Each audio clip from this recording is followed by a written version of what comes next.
Hey guys, welcome back to the channel, and today we have a quick comparison of the Haute42 M pad and the M Plus pad, right? So if you're looking at these two devices, you're wondering which one should I get and why. So if you're already in this space, you know you've probably been using the leverless pad for a while, or you haven't at all, and you're kind of curious what's the difference, right? So really it is, they both are very similar. They both are made out of metal, right? They both have the same button layout.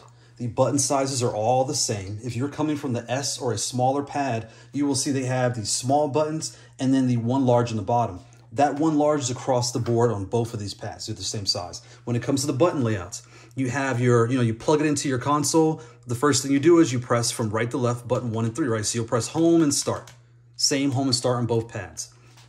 As you're going through options and menus, you'll find your R3 and L3s are right here on the top. Same, they're right here on the top, right? The other thing that's very similar is the build quality. Again, they're both made out of metal, right? So they're the same build. When you look to the sides, there's nothing on the right or the left or the back or the bottom here. What do you have? You have your power plug on the top and your pass-through right here, which is the exact same on the M Plus, right? So you can see they're both there and good to go. When you're trying to connect these to your console, you're going to use for Xbox, there's the Brooks. You don't want to buy this. This does not work. Don't buy this anymore. You want to buy the Mayflash, right? So we have that for Xbox. When it comes to PS5, you have your Mayflash. You have your Brooks. And you also have the MagicBoots Adapter. So, and that's what I have plugged in here. So when you plug this in, you take this and you plug it into the top of your pad right there. You plug in the cord right here and that goes to your console. Well, with this sitting on your lap, this is a standard USB. You can see it's pretty flimsy, right? So if it's on your lap, there's a high chance you could get excited or get frustrated, jump up and down, and you're gonna bend and break this in your pad. So you can take your controller, plug it in here, take the cord, plug it into this adapter, plug it into your console. Again, the instructions will tell you plug in the top. People you talk to, they're gonna say, well, you're gonna see a little bit of latency. Again, if you're playing on a joystick today or any other device today and you're using an adapter, you already have latency. Like I've used this that way and I've never had an issue. It works just fine. But if you want something small and compact, this MagicBoot is for the PS5 is perfect. You plug it right in the top. It's very compact. You can see here it's very out of the way and flush, almost flush with the cord and the cable manager. You won't have any issues, potentially snapping this inside the pad. But for the devices that I use that do not have this, like this one, I don't use the MagicBoot. I just use the adapter. I plug it in my console, plug the cord in, and I'm good to go. So moving on. Next is, how do I size these up, right? So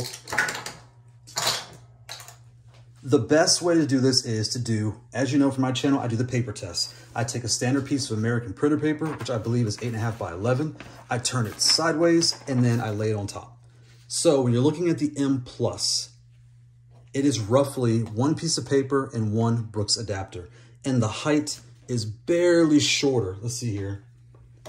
Basically one Brooks adapter shorter than a piece of paper. So one wider and one shorter than a piece of paper. When it comes to the M, take a piece of paper, fold it 3 ways, right? So you have your paper there, unfold once, it's only 2 that are, and take that. Lay that right on top. And that is roughly the size of the M. So again, grab an adapter.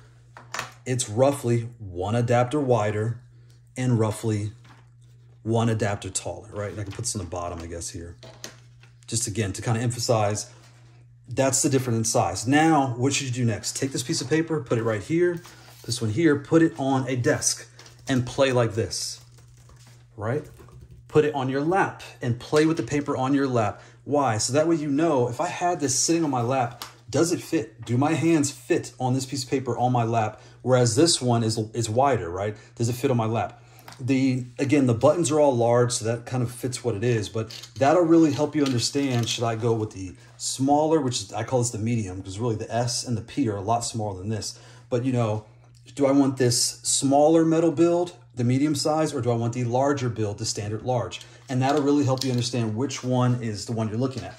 The last thing is, if you like to customize your pads and want to do artwork, this fits inside of a standard piece of paper. Right? So when you go to the store and do your label printers, your color label paper, adhesives, I can do that with this pad. I can take that and put a gloss on top or however I want to do it. I can pretty much make art for this for about $5. Not a big deal. When you go to, I do mine at FedEx because it's close to my house. when I do the M Plus, they had something called Lamy Label. And what they did was, this requires an A3 piece of paper, which I believe is 11 by 17, something to that effect.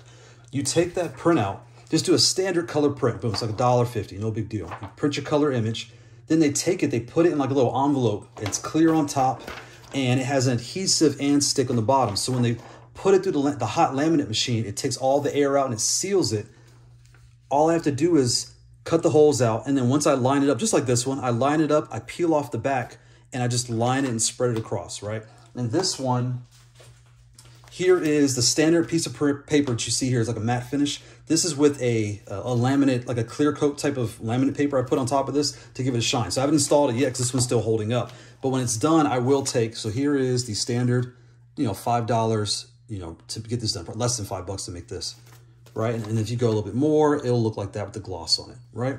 So put that down. And then when it comes to this one here, this is about $10, $11 to make the Lamy label, and the plain printout looks like this. And you can see it's a lot glossier and shinier. So this does look better. The only thing is the paper is harder. So when it came to line the edges out, this one bends right over the edge because it's just pretty much a piece of paper with a sticky back, right? So when I put it on, it's sealed right over it, right? Whereas when you look at this one, it would not bend. That extra, material was so thick, it wouldn't. So I had to cut it slightly short, which wasn't a problem. It's my first time doing it, so the edges weren't perfect, so I kind of taped over it. But when you look at the top here where I did other cuts, you just cut it a little bit short on all sides, and it'll fit just fine. Again, even the holes, right? There's some imperfections there.